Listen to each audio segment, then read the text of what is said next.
দেখুন, কিছুদিন আগেই অসাধারণ এক হাদিস পড়েছি, এটা আমার দৃষ্টিভঙ্গি একেবারেই বদলে দিয়েছে।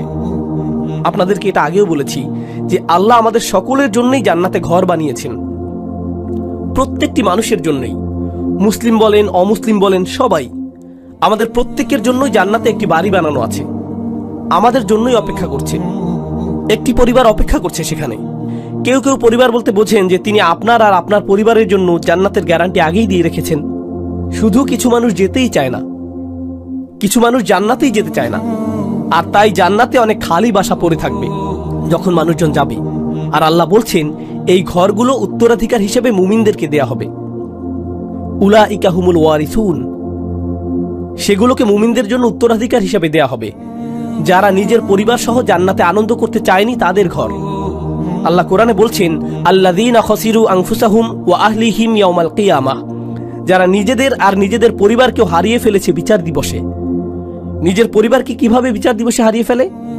কারণ পরিবার তো অপেক্ষাই করছিল, পরিবার তো জান্নাতেই ছিল, সুন্দর এক জীবন তো ছিল ওখানে।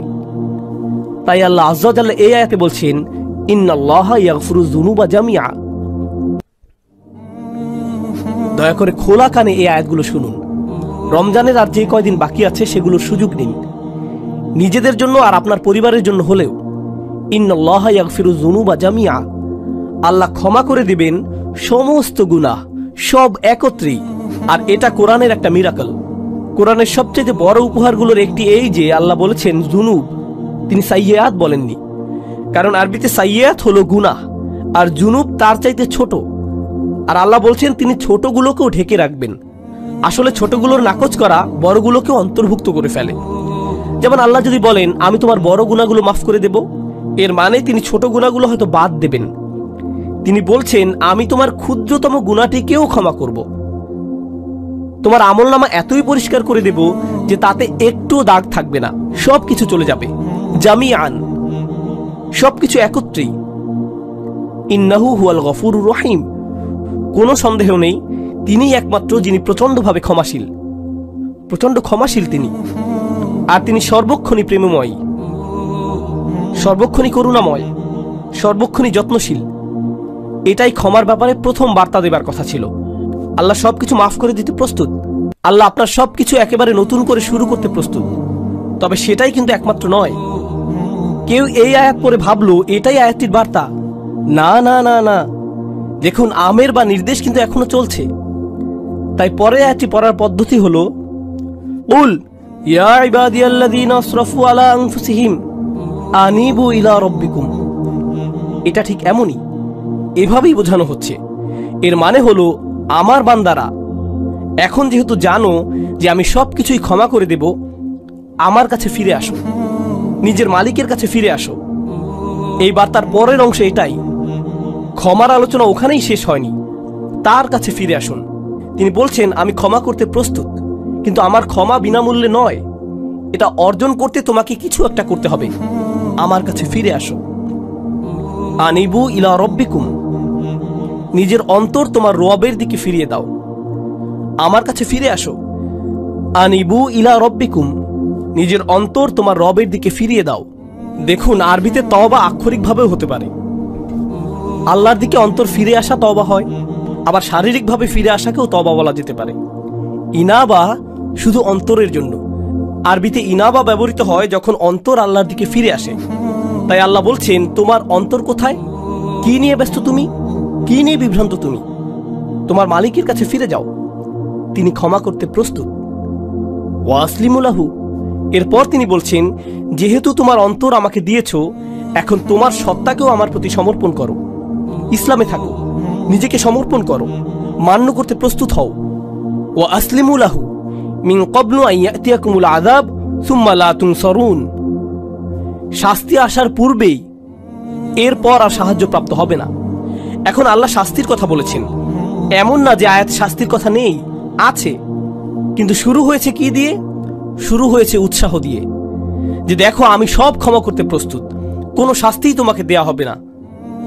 তুমি যদি চাও তবে আমার কাছে ফিরে আসো, নিজেকে আমার কাছে সমর্পণ করে দেওয়া উচিত তোমার, আর তাড়াতাড়ি করো এটা। এমন ভেবো না যে অনেক সময় হাতে আছে, এমন লোকদের অন্তর্ভুক্ত হইও না বিচার দিবসে যাদেরকে বলা হবে তারা বাস্তুম, ভেবেছিলে তোমাদের হাতে অনেক সময় যে দেরি করলেও হবে, তাই না? এটা যেন ফি মা'নাতা আখারতুম, তুমি বিলম্ব করেছিলে, অনেক সময় আছে আরো, থাকুক, বাদ দাও। এই ধরনের কথাবার্তা, এমন ধরনের লোক হবে না। আল্লাহ বলছেন শুরু করে দাও মিন কবলি। এই মিনকে বলে মিনাত তাজিল, শাস্তি আসার ঠিক আগে আগে। আমি বলছি শাস্তি হতে কিন্তু দেরি নেই, কাছেই। বিচার দিবসের কথা বললে অনেকে মনে করেন বিচার দিবস অনেক দেরি, তাই না? ইন্নাহুম ইয়ারাউনাহুম বাঈদা, তারা মনে করে ওটা হতে অনেক দেরি। অনারাহু করিবা, আল্লাহ বলছেন আমরা দেখেছি যে এটা শীঘ্রই। কিন্তু আমাদের প্রত্যেকে আমরা কখন যাব? আমরা কি ঈদের দিন আদৌ দেখতে পাবো? কে জানে? কে জানে আমরা কবে যাব? কে জানে মৃত্যুর ফেরেশতার কাছে আল্লাহ কি লিখে দিয়েছেন? আমরা পার্কিং লট পর্যন্তও কি যেতে পারবো? কে জানে? আমরা কেউ জানি না। আর আমাদের মৃত্যু হলেই মান মাতা ফাকাদ কামা কিয়ামাহু, যে চলে যায়, যেই মারা যায় তার কিয়ামত শুরু হয়ে যায়। আপনার কিয়ামতের জন্য ইয়ামুল কিয়ামা, পুনরুত্থান দিবসের জন্য অপেক্ষা করতে হবে না, 1 সেকেন্ডেরই ব্যাপার এটা। আর ফেরেশতা যখন চলে আসবেন তিনি বলবেন না, ও সরি আপনার 5টা একটা মিটিং আছে না, তাহলে পরে আসছি। এমনটা কিন্তু হবে না। যখন যাবার সময় চলে আসবে যেতেই হবে, কোনো দেরি হবে না। তাই আল্লাহ বলছেন আর দেরি করো না, নিজের অন্তরকে আমার দিকে ফিরিয়ে আনতে আর সমর্পণ করতে বিলম্ব করো না। ওয়া আনিবু ইলা রাব্বিকুম ওয়া আসলিমু লাহু। তাছাড়া আমাদের দিনের সৌন্দর্যটা দেখুন। কেউ যদি খুতবাতে বসে বসে সিদ্ধান্ত নেয় যে সে আল্লাহর দিকে ফিরে আসবে, সে এখনো কিন্তু কিছুই করেনি। সে কিন্তু এখনো তার জীবনধারা সম্পর্কিত কিছুই বদলায়নি। সে এখনো তার আয়ের উৎস নিয়েও কিছু করেনি, কিংবা তার আচরণেও পরিবর্তন আসেনি।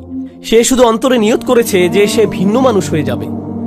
আর সে বের হয়ে যাবার সময়, কিংবা সে তার পরিবারের সাথে দেখা করার আগেই আল্লাহ হয়তো তার জীবন নেবার সিদ্ধান্ত নিলেন। সে ক্ষমা পেয়ে যাবে। সে তো পরিষ্কার, সে আল্লাহর দিকে ফিরে এসেছিল, এটাই যথেষ্ট। সুবহানাল্লাহ। আমি একজন লোককে চিনতাম নিউ ইয়র্কের এক মসজিদে, বেশ বড় মসজিদ, ম্যানহাটনের 96 স্ট্রিট, সেখানকার সবচেয়ে বড় মসজিদ। আর এটার সামনেই বিশাল বড় একটা অ্যাপার্টমেন্ট কমপ্লেক্স। সেখানে এক হিন্দু লোক বাস করত। মসজিদটাও সেখানে যুগ যুগ যাবৎ ছিল। সে প্রতিদিন সেই দিক দিয়ে যেত আর শুনত, কারণ তারা মাইকে আজান দিত। তো তিনি আজান শুনতেন, সবসময় সেটা শুনতে পেতেন। 96 বছর বয়স। মসজিদে এসে বললেন আমি মুসলিম হতে প্রস্তুত। 96 বছর বয়স। শাহাদা পাঠ করলেন। 2 দিন পর মারা গেলেন। 96 বছরের শিরক, 96 বছরের গাফলা। এরপর তিনি আল্লাহর কাছে ফিরে এলেন, সেটাই যথেষ্ট হয়ে গেল। সব পাপ মুছে ফেলা হলো, সকল মন্দ কাজকে ভালো কাজে পরিণত করে ফেলা হলো তার জন্য। ইন্না লিল্লাহি ওয়া ইন্না ইলাইহি রাজিউন। এটাই আল্লাহর দয়া, কারো প্রতি এটাই আল্লাহর ভালোবাসা, যে চলে যাবার পূর্বেই আল্লাহ তাদের ফিরে আসতে দেন। ওয়া আনিবু ইলা রাব্বিকুম। এটা শুধু অমুসলিমদের প্রতি আহ্বান নয়, আমাদের জন্য। আমাদেরও আল্লাহর কাছে ফিরতে হবে। এমন মনে করবেন না যে আমি শুধু খুব আধুনিকতাবাদী লিবারেলদের উদ্দেশ্যে কথাগুলো বলছি। এখানকার ধার্মিকদের উদ্দেশ্যে বলছি না, হিজাব সহ বোন কিংবা দাড়িওয়ালা সেই ভাইটির উদ্দেশ্যে না, না না না, সবার উদ্দেশ্যেই বলছি। আল্লাহ কিন্তু বিচার দিবসে আমাদের চেহারা দেখবেন না, আল্লাহ দেখবেন আমাদের অন্তরে কি আছে। আমাদের দেখতে কিছু করতে বেশি ধার্মিক ধার্মিক মনে হয়, তার মানে এই নয় যে আমরা অন্যের চাইতে ভালো অবস্থানে আছি। এটা শুধু আল্লাহই ভালো জানেন।